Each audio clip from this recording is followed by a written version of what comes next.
Baik, saya sapa kita semua selamat siang. Selamat siang. Baik, perkenalkan nama saya Yonatan Anugrah Ibezar Manal. Hari ini saya akan mempresentasikan terkait tentang karya ilmiah yang saya buat. Pertama-tama di sini saya akan memberitahukan kepada teman-teman semua terkait judul yang saya ambil.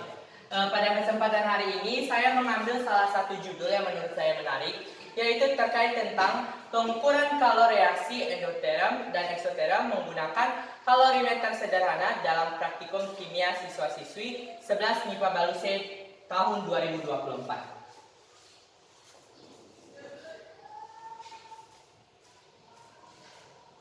Baik, teman-teman, sebelum kita masuk ke dalam materi yang lebih lanjut, di sini saya akan menjelaskan sedikit terkait tentang latar belakang mengapa saya membahas terkait materi ini.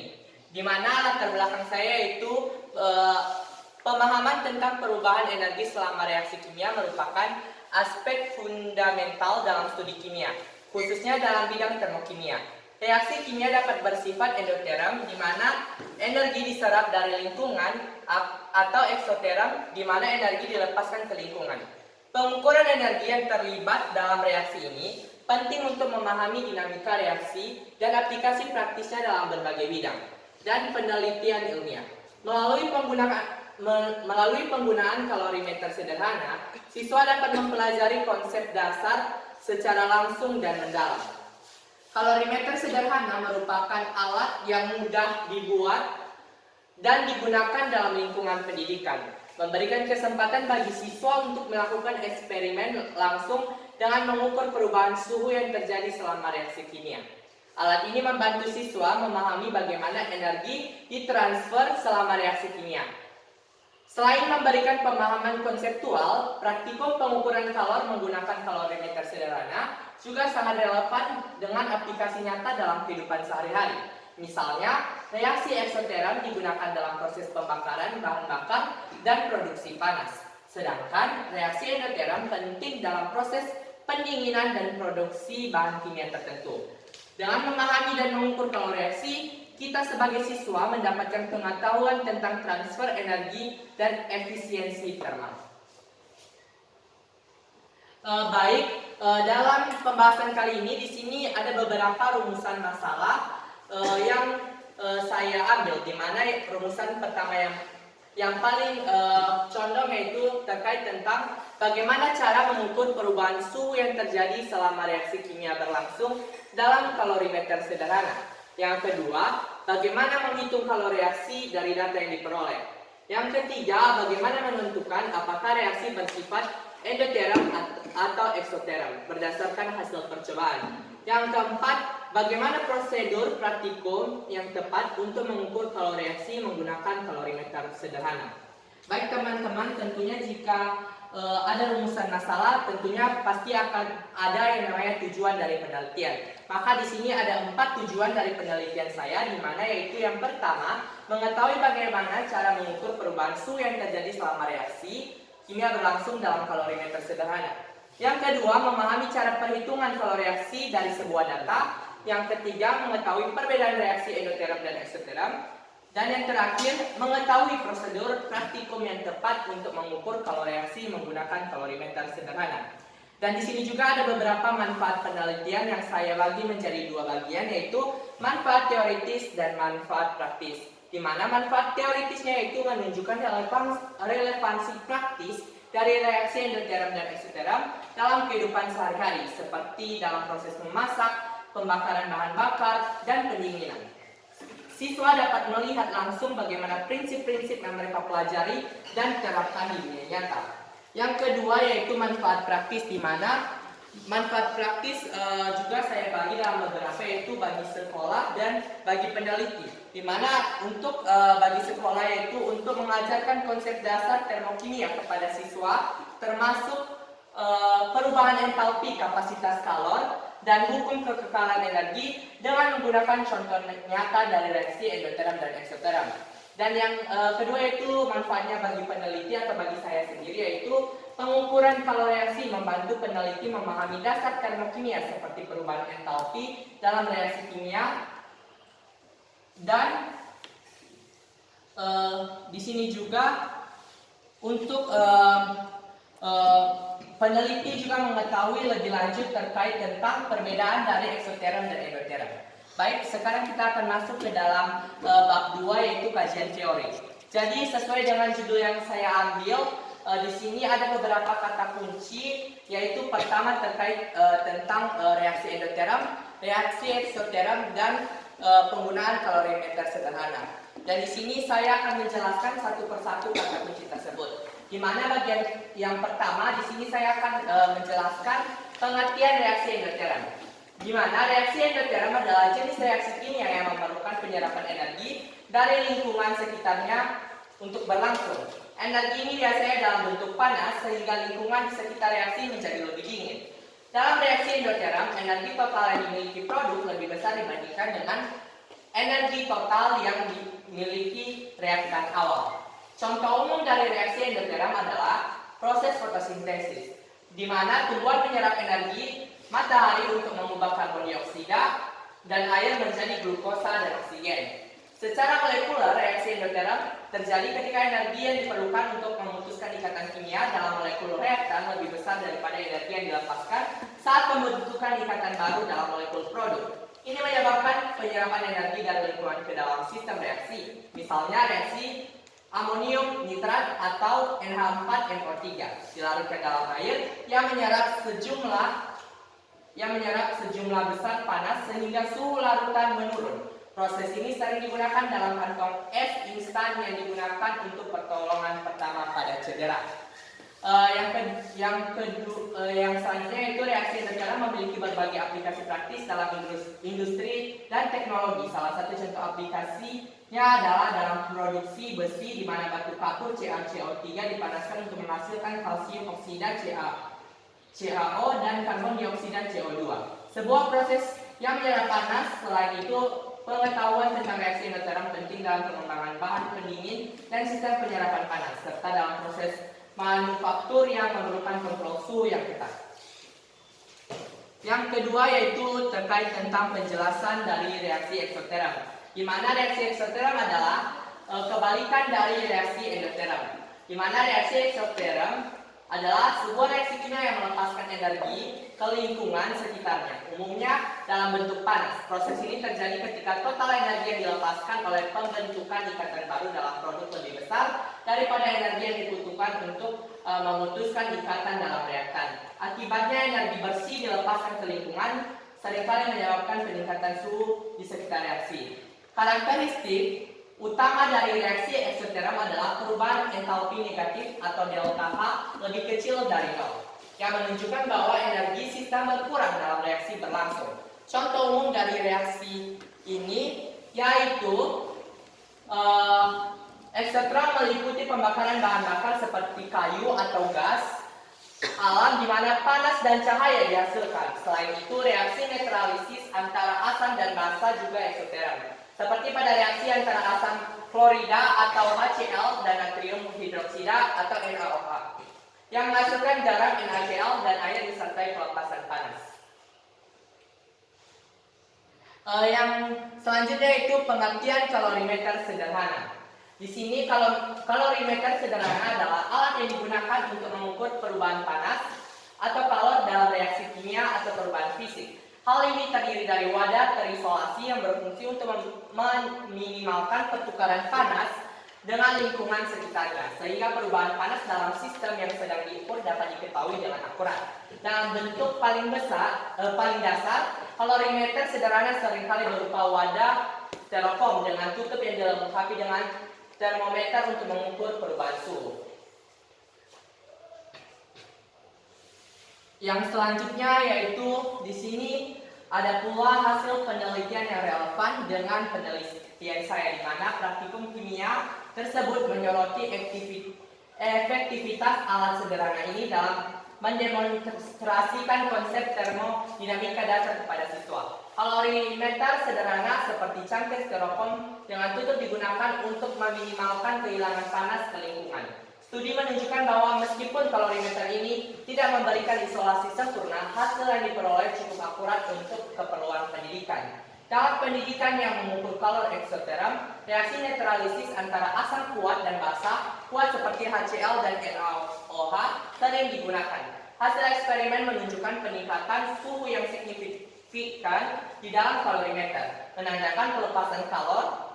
Penelitian ini menemukan bahwa entalpi reaksi yang dihitung mendekati nilai teoritis yang diharapkan, menunjukkan bahwa meskipun ada beberapa kehilangan panas, kalorimeter sederhana tetap memberikan hasil yang memadai.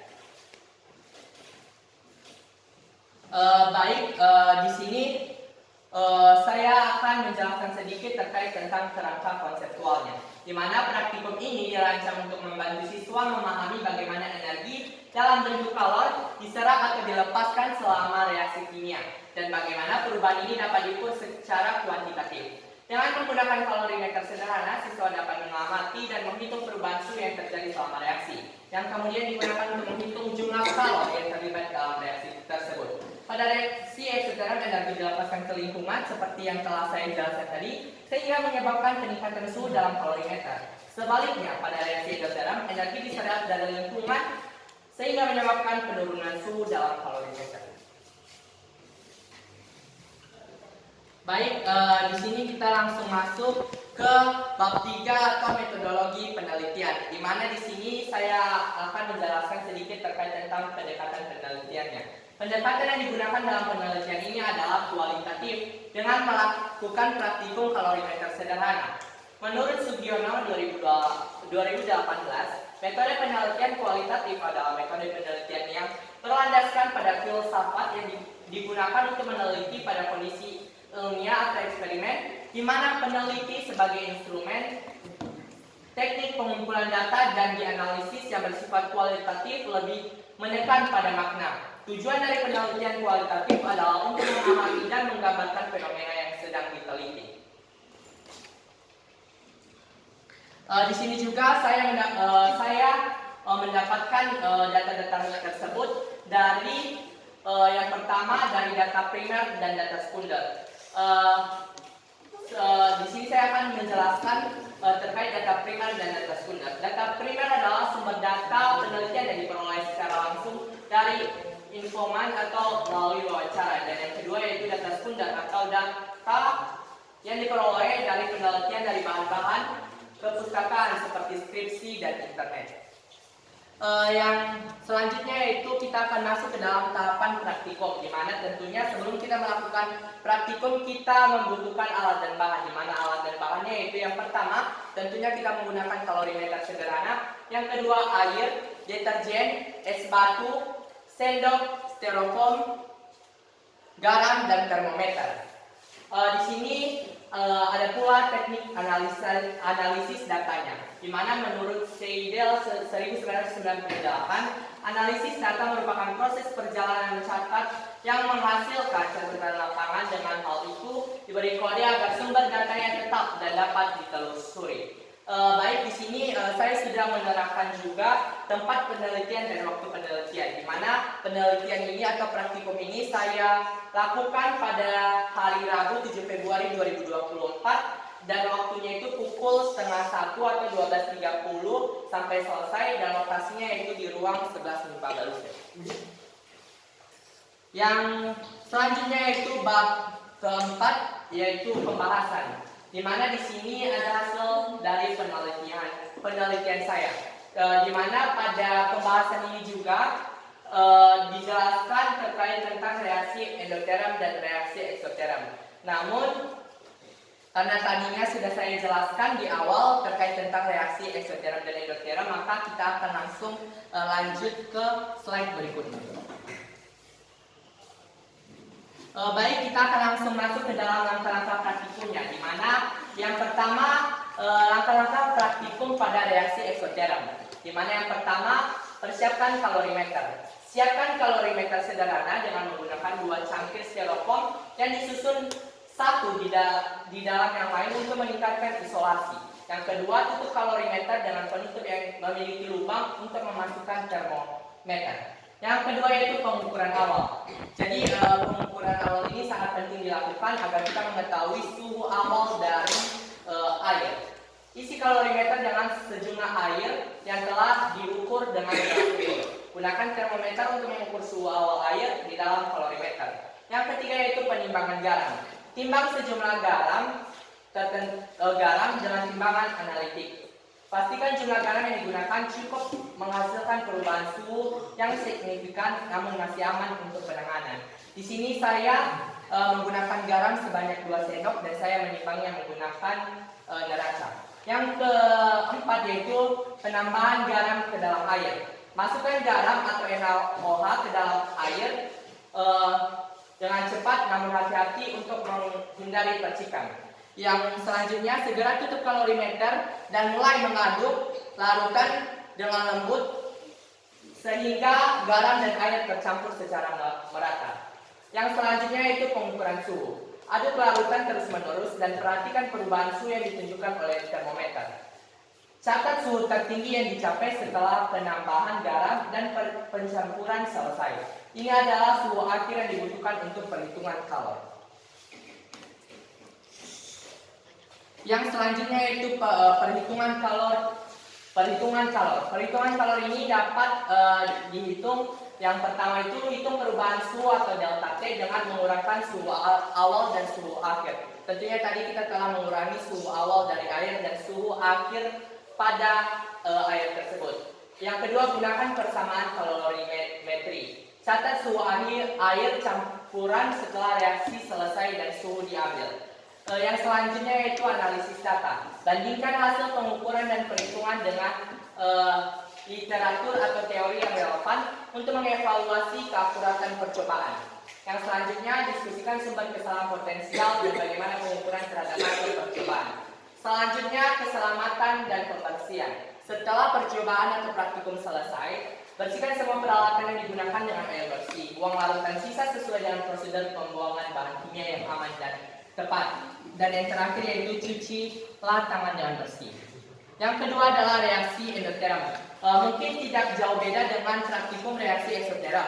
Namun yang membedakannya yaitu pada reaksi endoterm ini menggunakan bubuk deterjen. Nah, pada praktikum eksoterm tentunya tadi melewati tahap persiapan kalorimeter, pengukuran awal, penimbangan deterjen, dan penambahan deterjen ke dalam air, pengukuran suhu, dan perhitungan kalor. Dan yang terakhir yaitu terkait tentang analisis data dan keselamatan serta pembersihan.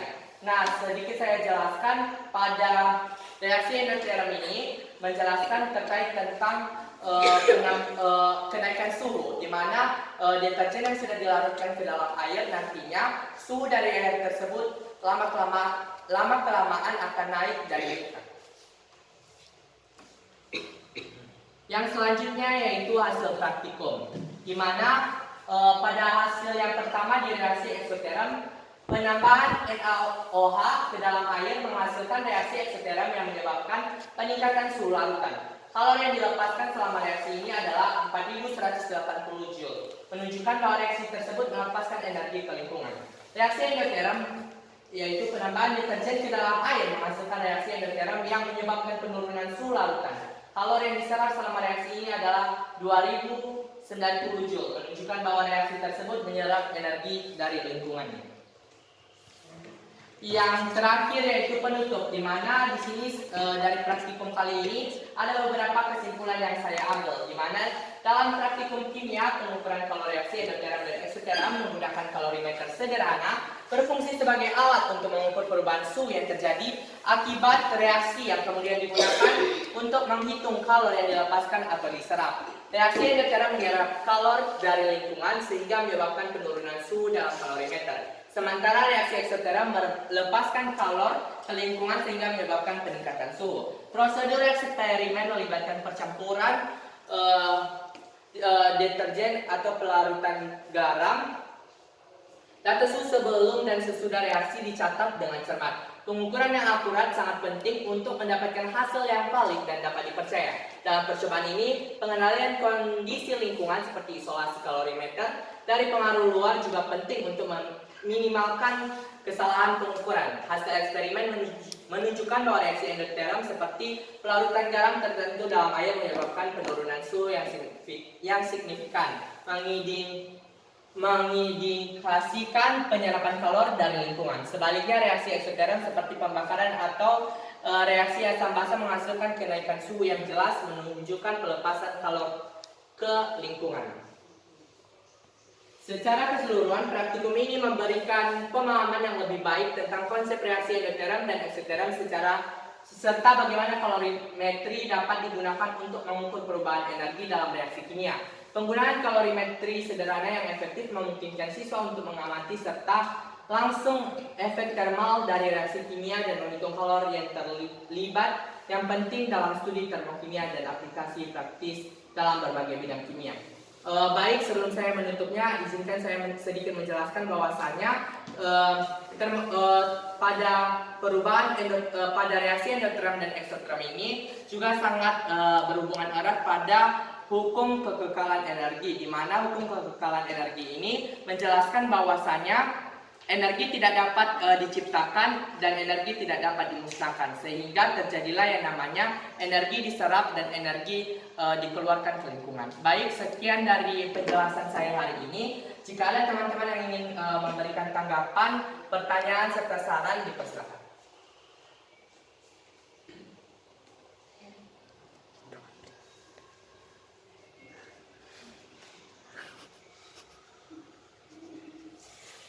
Baik, silakan. Baik, pertanyaan dari laporan karya ini.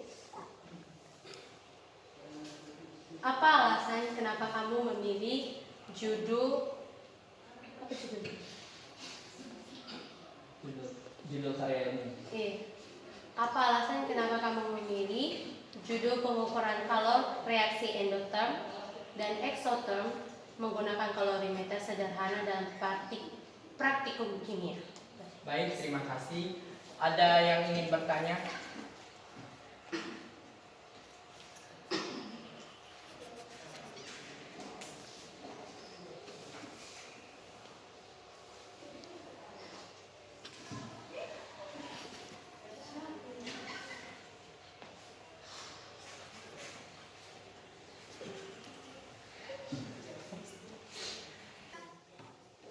Baik, saya mau bertanya. Baik, Tadi pada penelitian kami yang sudah Yonatan paparkan kepada kami itu disinggung tentang hukum kekekalan energi. Menjadi pertanyaan saya itu, apa maksud dari hukum kekekalan energi tersebut? baik, terima kasih atas pertanyaannya. Baik, di sini saya akan langsung menjawab kedua pertanyaan. Baik, di sini saya akan menjawab pertanyaan dari teman kami Grace, di mana alasan saya mengapa saya memilih judul terkait tentang pengukuran kalori reaksi endoterm dan eksoterm menggunakan kalorimeter sederhana dalam praktikum kimia siswa-siswi 11 MIPA Balus C tahun 2024. Tentunya alasan utama saya memilih topik ini dikarenakan saya sudah melakukan praktikum tersebut.